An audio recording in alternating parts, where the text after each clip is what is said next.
Bismillahirrahmanirrahim. Assalamualaikum warahmatullahi wabarakatuh. Perkenalkan, namaku Farhan Syahputra. Kami dari kelompok 5 dan saya bersama teman saya yang bernama Saya Muhammad Rizky dan yang di sebelah kiri saya. Nanda Syebila Putri. Baik, di sini kami dari kelompok 5 akan mempresentasikan materi mengenai persamaan diferensial biasa atau ordinary differential equation ODE dan simulasi numerik. Pada presentasi ini kami akan menjelaskan bagaimana konsep ODE dapat digunakan untuk menyelesaikan permasalahan nyata dalam bidang teknologi informasi, yaitu pertumbuhan pemain game online dan proses pendinginan CPU komputer. Dan di sini saya akan menjelaskan latar belakang. Yang pertama itu adalah permasalahan. Pada penelitian ini, kami membahas penerapan persamaan diferensial biasa atau ordinary differential equation atau ODE dalam kehidupan nyata, khususnya di bidang teknologi informasi.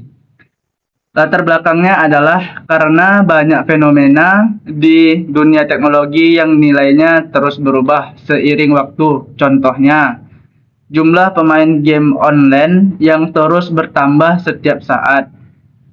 Suhu CPU komputer yang berubah ketika komputer digunakan saat dimatikan. Permasalahan yang muncul adalah server game memiliki kapasitas maksimum sehingga tidak bisa menampung pemain tanpa batas.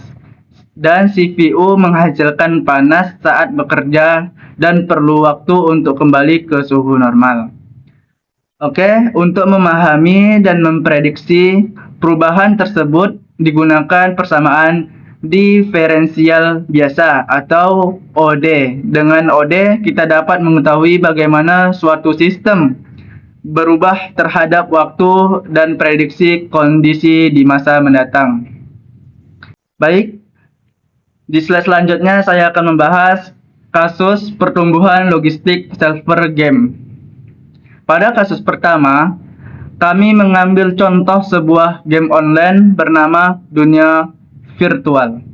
Diketahui jumlah pemain awal 500 orang. Laju pertumbuhan 25% per jam.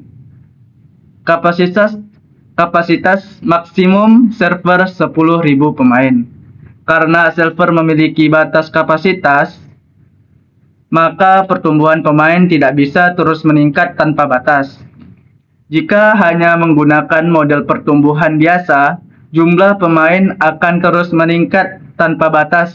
Namun pada kenyataannya, server memiliki kapasitas yang terbatas. Karena itu digunakan model pertumbuhan logistik, yaitu model yang memperhitungkan adanya batas maksimum kapasitas server. Model ini menjelaskan bahwa pada awalnya jumlah pemain bertambah sangat cepat. Ketika jumlah pemain semakin mendekati kapasitas server, pertumbuhan mulai melambat. Pada akhirnya, jumlah pemain akan mendekati kapasitas maksimum dan tidak terus bertambah secara tak terbatas. Setelah dilakukan penyelesaian secara matematis, diperoleh hasil bahwa server akan mencapai 95% dari kapasitasnya, atau sekitar 9.500 pemain. Dalam waktu sekitar 55 jam atau kurang lebih 24 jam. Artinya, dalam waktu 1 hari setelah peluncuran, server sudah mendekati kondisi kritis. Oleh karena itu, pengembang game perlu menambahkan kapasitas server sebelum waktu tersebut agar tidak terjadi gangguan layanan seperti lag atau server down. Baik, selanjutnya yaitu kita akan membahas tentang solusi analitik kasus 1 dengan model pertumbuhan pemain mengikuti persamaan logistik dengan rumus DP per DT sama dengan RP buka kurung 1 kurang P per K tutup kurung dengan R-nya itu adalah 0,25,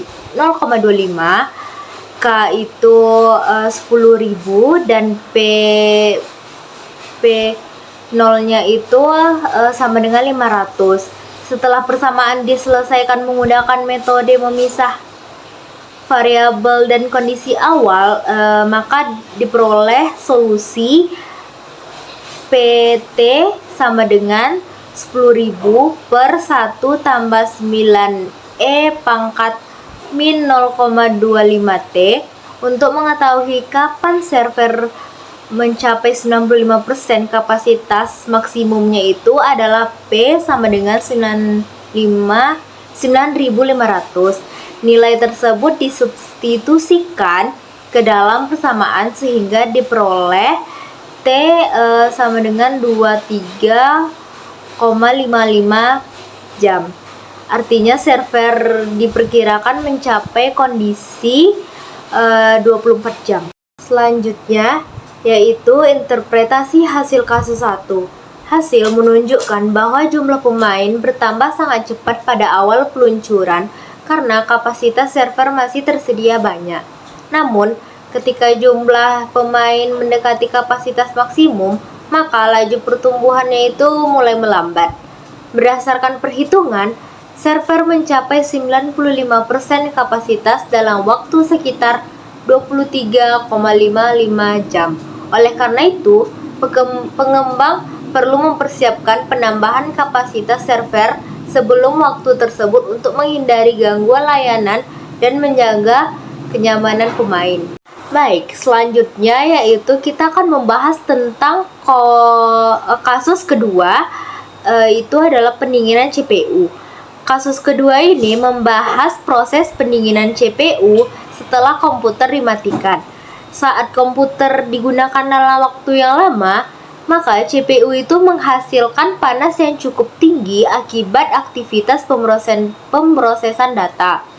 Setelah komputer dimatikan, suhu CPU itu akan berangsur-angsur turun sehingga mendekati suhu lingkungan di sekitarnya. Diketahuinya itu ada suhu awal CPU itu adalah 90 derajat Celcius, suhu lingkungannya itu 24 derajat Celcius, dan konstanta pendinginannya itu tuh 0,08. Model matematikanya itu adalah DT per DT sama dengan min 0,08 T kurang 24. Persamaan ini berasal dari hukum pendinginan Newton yang menyatakan bahwa laju perubahan suhu suatu benda sebanding dengan selisih suhu benda tersebut terhadap suhu lingkungan.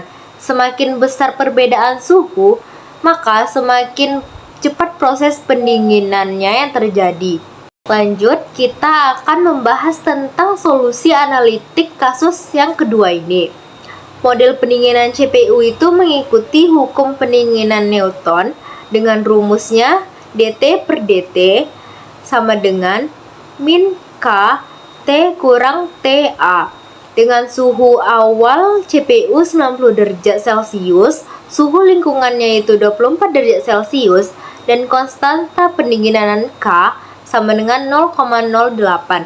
Setelah persamaan ini diselesaikan secara analitik, maka diperoleh T sama dengan 24 tambah 66E pangkat min 0,08T. Untuk mengetahui suhu CPU setelah 60 menit, dilakukan substitusi T sama dengan 60 sehingga diperoleh T60 sama dengan 24,54 derajat Celcius.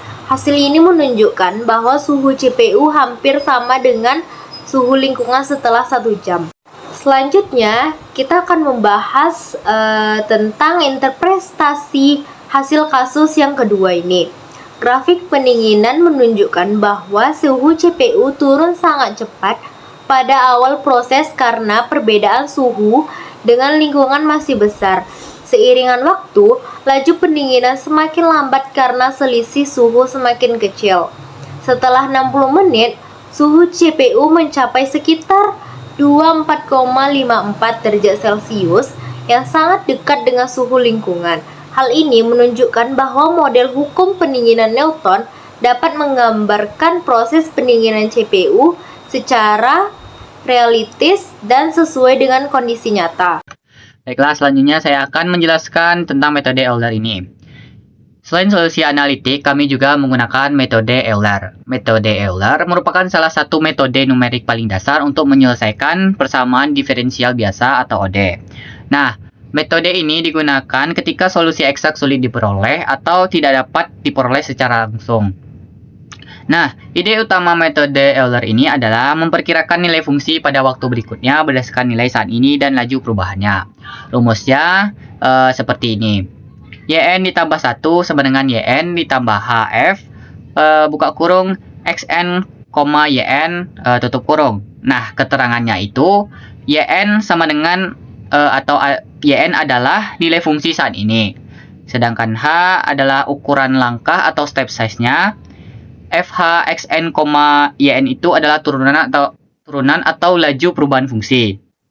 Dan Yn plus 1 merupakan nilai perkiraan pada langkah berikutnya. Baik, sebagai contoh pada kasus pendinginan CPU, dt per dt sama dengan min 0,08 T kurang 24. Nah, jika suhu awal CPU 90 derajat Celcius dan dipilih langkah waktu 5 menit, maka suhu pada menit berikutnya dapat diperkirakan menggunakan rumus Euler tanpa harus mencari solusi eksaknya terlebih dahulu. Metode ini sangat penting dalam dunia komputasi karena komputer pada dasarnya melakukan perhitungan secara diskrit atau bertahap. Oleh sebab itu, banyak simulasi teknik, fisika, dan informatika menggunakan pendekatan numerik seperti Euler. Oke, selanjutnya saya akan menjelaskan analisis Galat. Setelah memperoleh solusi menggunakan metode Euler, hasilnya itu kami bandingkan dengan solusi analitik untuk mengetahui tingkat kesalahannya atau Galat. Galat itu dihitung menggunakan selisih antara nilai eksak dan nilai pendekatan.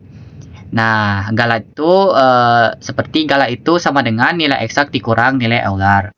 Dari hasil pengujian yang diperoleh, ternyata ukuran langkah atau H sangat mempengaruhi akurasi hasil. Nah, jika nilai H itu besar, misalkan H-nya sama dengan 10 gitu kan, maka jumlah perhitungan lebih sedikit sehingga proses lebih cepat. Namun, hasil yang diperoleh itu cenderung kurang akurat karena perubahan fungsi diabaikan dalam interval yang terlalu panjang. Nah, jika nilai H kecil, misalkan H itu sama dengan 0,5, maka perhitungannya itu menjadi lebih banyak, tetapi hasil yang diperoleh semakin mendekati solusi analitik. Nah, hal ini menunjukkan adanya trade-off antara kecepatan komputasi dan tingkat akurasi. Dalam praktiknya, pemilihan ukuran langkah harus disesuaikan dengan kebutuhan sistem. Jika akurasi sangat penting, maka digunakan langkah yang lebih kecil meskipun membutuhkan komputasi yang lebih lama. Baiklah, selanjutnya saya akan menjelaskan peran integral dan komputasi. Pada penelitian ini, terdapat dua pendekatan utama dalam menyelesaikan masalah, yaitu pendekatan analitik dan pendekatan numerik. Nah, pertama saya akan menjelaskan peran integralnya dulu. Nah, integral ini digunakan untuk memperoleh solusi analitik secara tepat dari persamaan diferensial. Contohnya pada kasus pertumbuhan logistik pemain game dan pendinginan CPU berdasarkan hukum Newton. Melalui proses integrasi, diperoleh rumus matematis yang dapat menggambarkan perilaku sistem secara akurat untuk semua waktu.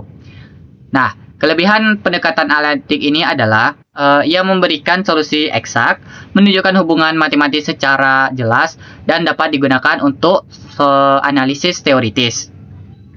Namun, tidak semua persamaan diferensial itu memiliki solusi analitik yang mudah ditemukan. Selanjutnya, peran komputasi. Ketika persamaan semakin kompleks, digunakan metode numerik seperti Euler. Komputer menggunakan perhitungan secara bertahap, sehingga dapat memperkirakan solusi tanpa harus menyelesaikan integral yang rumit. Selain Euler, terdapat metode komputasi lain, seperti Monte Carlo. Nah, perbedaannya itu metode Euler bersifat deterministik, sedangkan metode Monte Carlo bersifat probabilistik. Perbedaan lainnya, metode Euler hasilnya itu selalu sama untuk input yang sama, sedangkan metode Monte Carlo hasil dapat berbeda karena menggunakan bilangan yang acak. Nah, dalam bidang informatika modern, kedua pendekatan ini sering digunakan bersama-sama untuk memecahkan masalah yang sulit diselesaikan secara manual. Baik, slide selanjutnya yaitu kesimpulan. Berdasarkan hasil penelitian dapat disimpulkan bahwa yang pertama, model logistik berhasil memprediksi pertumbuhan pemain game online. Yang kedua, server mencapai 95% kapasitas pada sekitar 23 per 55 jam. Yang ketiga, hukum pendinginan Newton berhasil memodelkan pendinginan CPU. Yang keempat, setelah 60 menit, suhu CPU mendekati suhu lingkungan yaitu 24,54 Celcius. Yang kelima, metode Euler mampu memberikan pendekatan yang cukup baik terhadap solusi eksak. Yang keenam, semakin kecil ukuran langkah, semakin kecil pula galat yang dihasilkan. Berdasarkan pembahasan yang telah kami sampaikan, dapat disimpulkan bahwa persamaan diferensial biasa atau OD sangat bermanfaat untuk memodelkan berbagai permasalahan nyata di bidang teknologi. Melalui kasus pertumbuhan pemain game dan pendingin CPU, kita dapat melihat bahwa matematika tidak hanya bersifat teoritis, tetapi juga memiliki banyak penerapan praktis dalam kehidupan sehari-hari dan dunia komputasi. Demikian presentasi dari kelompok kami. Kami berharap materi ini dapat menambah pemahaman mengenai penerapan OD dan metode numerik dalam menyelesaikan permasalahan nyata. Baik, demikian presentasi dari kelompok kami mengenai persamaan diferensial biasa dan simulasi numerik. Kami berharap materi yang telah disampaikan dapat memberikan pemahaman mengenai penerapan ODE dalam menyelesaikan permasalahan nyata di bidang teknologi informasi atau informatika. Terima kasih. Wassalamualaikum warahmatullahi wabarakatuh.